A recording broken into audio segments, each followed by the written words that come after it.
Kansas lawmakers are pushing for a bill to allow students in the state to attend any public or private school they want, no matter where they live. So let's show you what this bill includes exactly. House Bill 2553 would allow students on or after July 1st, 2022 to transfer and attend at any time during the school year any school district in the state.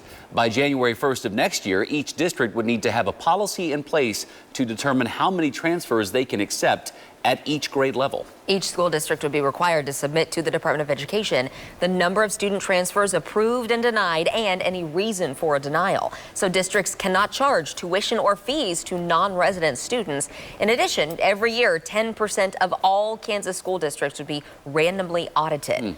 KSHP 41 News reporter Daniela Leon is live this morning outside the Turner School District offices, one of the districts pushing back against this proposal. Right, Daniela?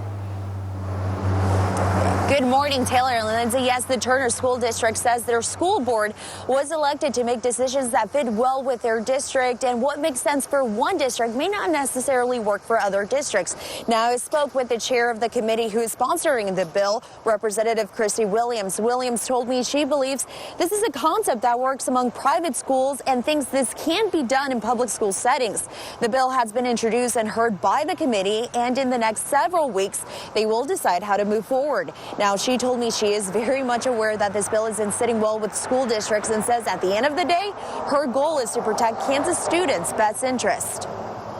If you're a very successful district and people and students want to come into your district, you're going to receive that base state aid and all the weightings for that student.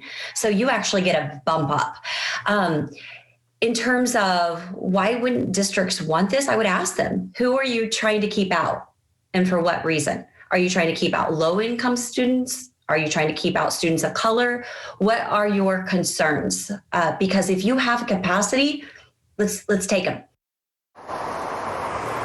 Now, I also received a statement from the Kansas Board of Education on this bill. In a letter sent to the committee, they said the following: "It is our belief that it is unwise to simply require districts who have the physical capacity for additional students to accept non-resident students without any recognition of extenuating circumstances that would make accepting non-resident students problematic for both the district resident students and for some non-resident students." Now, in addition to Turner, I also reached out to several Kansas school districts about this matter. Two of the biggest school districts within our state, Blue Valley and Olathe, releasing a joint statement expressing their concern. Here's what that statement included. While we can certainly empathize with parents in lower performing districts, both Blue Valley and Olathe are among the highest performing districts in Kansas, indeed competing nationally, and as such would find our districts overwhelmed with the requests from non-residents. Without intending to sound elitist, it is nonetheless true that housing costs in our districts often provide a check on resident student growth.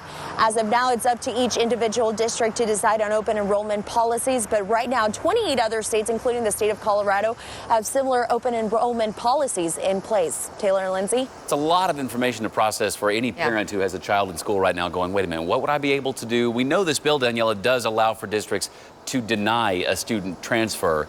Does this bill outline what a valid denial would look or sound like? Yes, like you mentioned, the bill does allow school districts to deny students, and that is based on a history of high absences, suspensions, and even expulsions. And this bill would require districts to post that policy on their website. Now, if a student does get denied, a parent can file an appeal to the district school board.